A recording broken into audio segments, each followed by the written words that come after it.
So, thanks everybody for coming out. This will be a talk about my adventures in hacking a couple of badges before conferences, or as I like to put it, hold on, let me get my speaker notes. But as I like to call it, doing too much in too little time. So, let me see.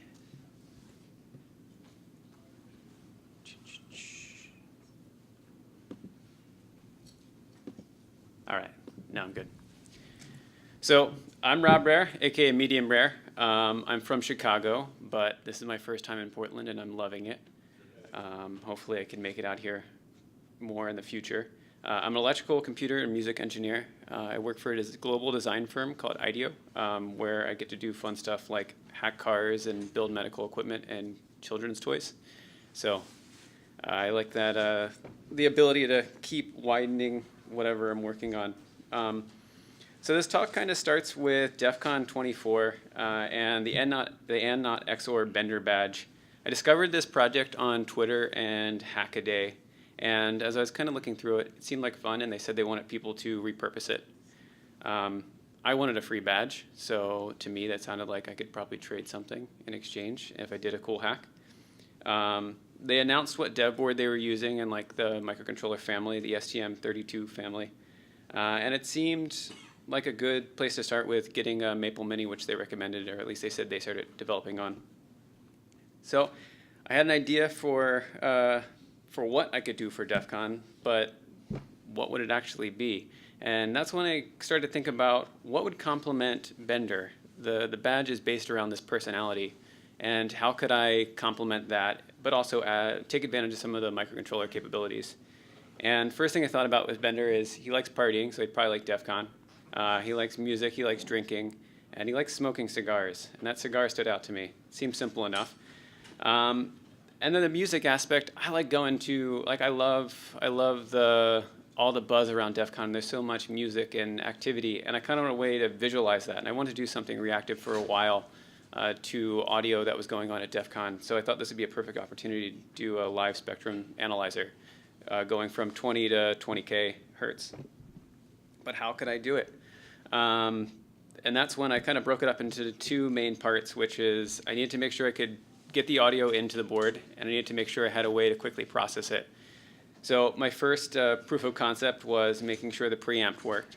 I mean, I can't really start analyzing anything until I have the audio coming in. So I got that up and running, just a simple preamp for the microphone so I could adjust the audio to voltage levels that would be a bit more resolution than just like 1 volt or whatever is giving me. The next was to write an FFT, a fast Fourier transform, which is how you kind of go from the audio spectrum to more of a frequency spectrum. And for that, I had two ideas. My preferable idea would be to have it implemented in software. And I kind of got lucky with this one, where STMicro had already written their own FFT library for the STM32. So I could take advantage of that. And that was really nice because I did not want to jump into the assembly for that process. But I did have a backup plan, which was to do this all with a chip. It was like a $5 graphic equalizer chip. Luckily, I didn't have to jump to that. But the importance was I had to have this proof of concept because if I was going to use that chip, then it was going to change how my board was going to be laid out before I sent it out to fab.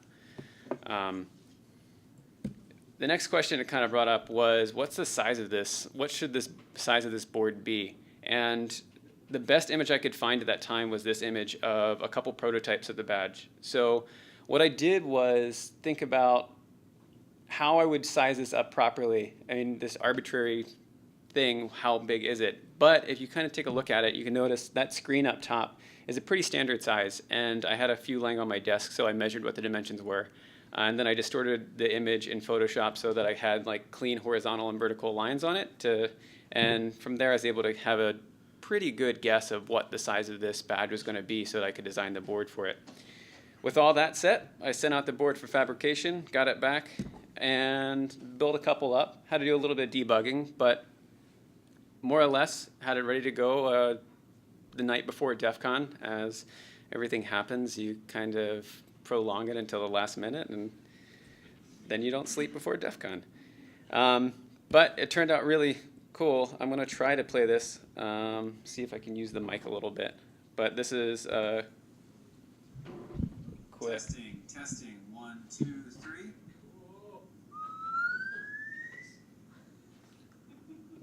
And then more of the audio.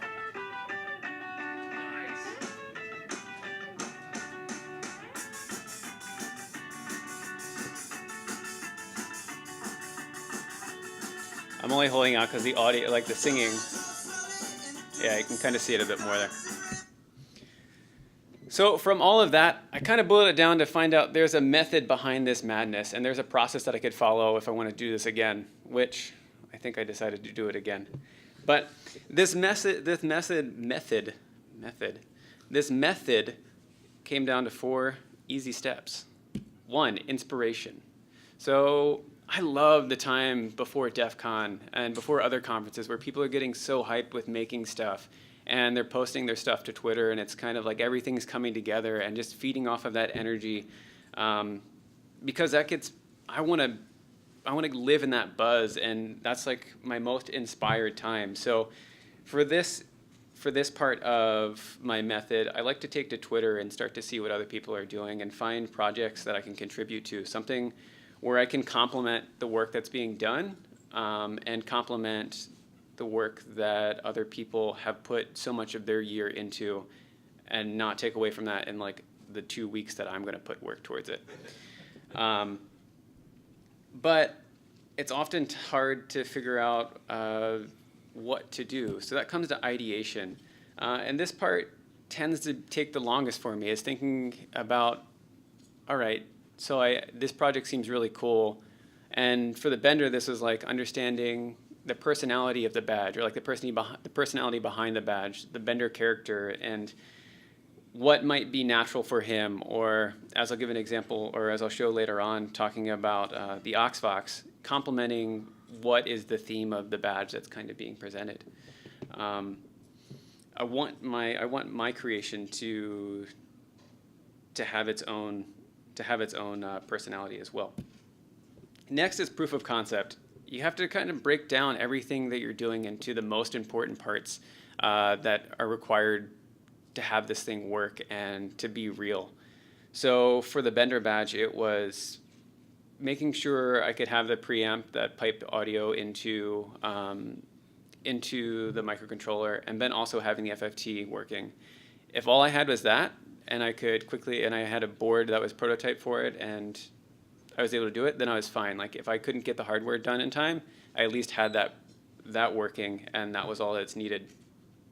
And lastly is development, and that's kind of where you fill in these details. And you don't have to, once you have those core parts working, you can kind of just smooth it out, and the more you get done, great, but you have the basics there already, so you can at least show it off. You're not just talking about, oh yeah, I wanted to do this. Now it's like, I did it, and now I'm just making it a little bit better each time or every hour I have more to spend on it. So fast forward to Defcon 25. My original plan was to hack on the bender badge again, but after watching a year of the ANOD guys work on this project, I felt like I'd be doing this service if I was to rewrite my own firmware for it. And I didn't have time to go through and decompile their firmware and try to add to it.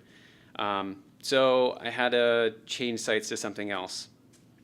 That's when I saw this tweet from Joe Fitz. And I was like, oh shit, that seems like fun. And the only problem was this was 8 days before Defcon. So I had my work cut out for me, but I was pretty excited, and I was really happy that I noticed this, which is an NRF52 microcontroller on there, which I had bought the dev board for when I originally planned on hacking on the Defcon 25 bender badge. So I was like, dev board, check. And then I noticed something else. There looks to be two sets of like GPIOs, which I would suspect are for a joystick. And you can't probably see it from your seat, but if you look closely at this picture, you can notice in the top left of those two sets of pads, it looks like that top left pad is a ground pad. So I was like, all right, so there's probably internal pull-ups for these, and the rest I'm guessing are GPIOs, or at least I'm hoping, and that was good enough for me. It was like 10 GPIOs, I've got the dev board for the NRF52, now what should I do? And I will admit, it took me a little while to realize what the theme of the badge was. It wasn't until a friend of mine kind of pointed out that it's a group of hackers from Oregon, and it's the 503 Trail that I put together that it must be an Oregon Trail themed badge. But that was also when I realized it's a wagon, and the Oregon Trail has an ox. Where the hell's the ox? And I figured, well, I'll add an ox to it because it needs one. The only problem is how you're going to attach an ox because it requires that whatever the attachment to attach it to the cart. So like, well, I guess I have to do the cart as well, or at least the base of the cart. And with the base of the cart, what am I going to put in all of that open space? There's this long horizontal space. So that kind of made sense to me as an area for a keyboard. I don't know if you're seeing a theme, but I like to put audio stuff in the hacks that I do. So I saw this long horizontal space, and it seemed like the perfect space for an 8 or like a full octave 8-key keyboard, especially if I have 10 GPIOs available to me. I need 1 for the audio, and I need 8 to control the keys.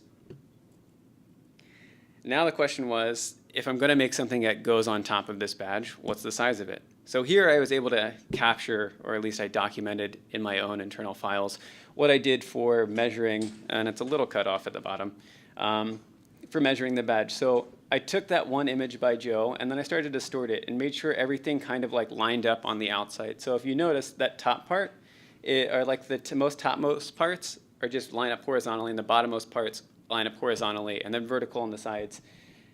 As I expanded, I then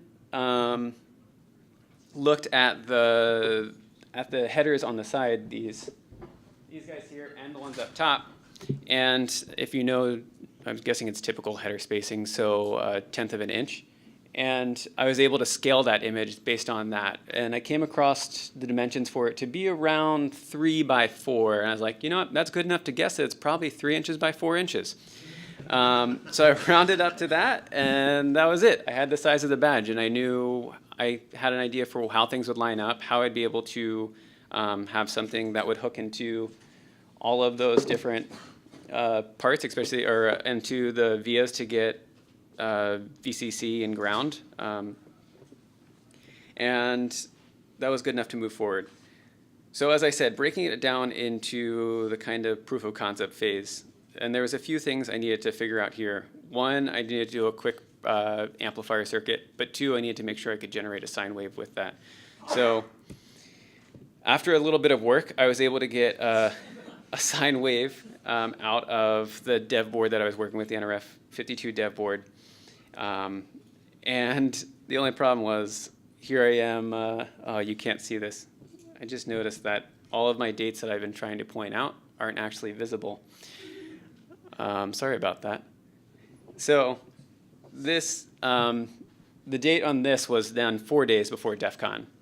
So I'd already killed half of my time. But I don't know, things were looking up. I had a proof of concept for the firmware, and I had a proof of concept for the hardware. The only question was, how was I going to route it out to be an ox shape? Because what's the point of doing this hack if it doesn't actually look like an ox to add on to this badge? And it just, I mean, I guess there is a point to it, but I want to go for that coolness, looking like an ox add-on factor. So I decided to I looked around our shop at work, and we had this tiny CNC. We have an industrial one too, but I went for the tiny CNC. It seemed a little less daunting. And I attempted to cut out the ox shape. Good news, it worked.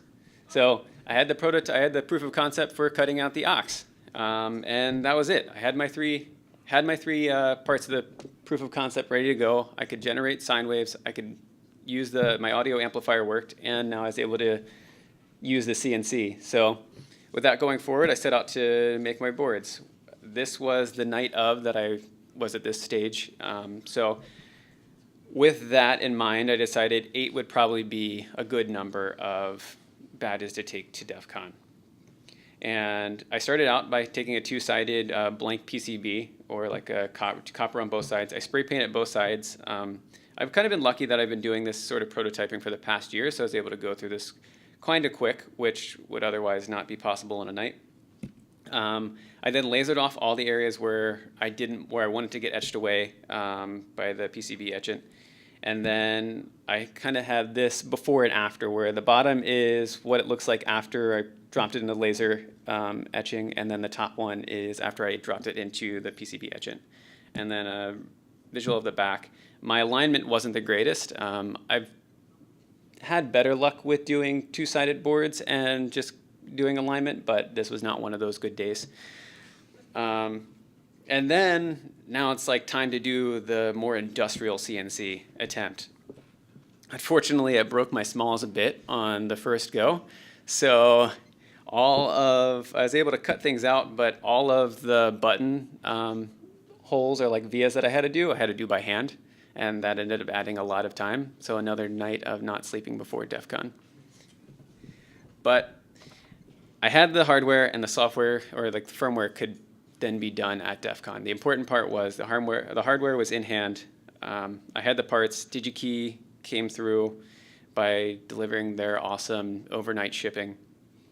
And I was ready to head off to Defcon, where a buddy of mine started to help me write some more of the firmware, build it out. I want to give a big shout out to my friend Ben. Without his help, I probably wouldn't have gotten anywhere close to where I did before or by the time of Defcon, because as I was hacking away the firmware, he was finding a way to dump he was dumping what was on the badge already, reversing it so he could understand what GPIOs were being used, and then I could use that information for my controls. He had a hell of a time with it, only to learn that it was an Arduino sketch that was uploaded to GitHub later on. Damn bootloaders. So I also was pretty excited because all of this was happening with just like, okay, this is fun. It'll probably be cool to show off. But lo and behold, DC 503 came through and offered a badge hacking competition. I was like, oh, well, I've already put some time into this, but it doesn't really work if you don't get there on time. So the party started they were doing the judging at 9 p.m. and then I saw the tweet at 9:05 and said, "Hold up, I'm on my way." I got there after it was over, and my badge was shoddily put together. It only still ran off the dev board, and it only played a single key, but it worked, and it was enough to impress Joe. And he said, well, why don't you come out to BSides PDX and talk about it, which then gave me another 2 months to work on this. If only I would have spent 2 months working on it. But I did spend some time, and I did use that time to fabricate a nicer version of the Ox-Vox. So this is the front and back of my little add-on that I've created. As you can see, the 8 keys up top, and then the amplifier on the Ox itself, with a speaker coming out of the wheel, I guess, axle, where the axle would be.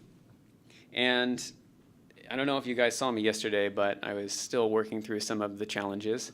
The pinout changed a little bit, so I had to quickly roll some new firmware, and then there were other challenges like somehow disabling I created some complication in my display that it's not working now. It might be hardware. I think it's hardware.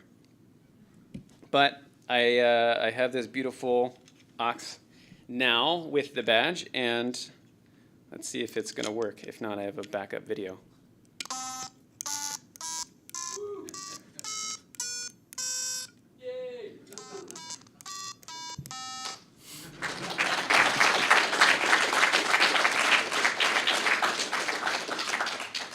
So it was a challenging time, but it all came through, and I'm up here and able to present it now. It had some cool visuals to go with it. Maybe I'll get them working by the time this is over. I don't know. But I had cool letters that would pop up as you press the buttons, but as my display is not working, and I've run into a lot of power issues. I think I broke it when I was trying to solve some of my power issues. The amplifier is a little under a watt, and I don't even know the display, but once I combined the two, it quickly drained a lot of battery. But I'm pretty excited for where this came. obviously I have a million other ideas for how this could be improved. Like I think at Defcon I want to do something where you could collaborate via Bluetooth and people could play different pitches at the same time and kind of have multi-keyboard input. But as with most things, time just escapes me. So thank you all for listening to my journey as I like to get inspired and kind of understand how these things work and how I can contribute to fun projects, and maybe get some stuff for free out of it. I think, yeah, the need for trading and finding ways to get free stuff is always there. But yeah, thanks for coming out. If you want, I'm gonna publish. I'll make all of my stuff open source, and I'll show I'll post the UGL files and the firmware once it's cleaned up and perfected a little bit more. Well, I shouldn't say perfected, but improved a little bit more. Feel free to reach out if you have questions or if you want to make one of your own or figure out how to get it work if you get one. But thanks.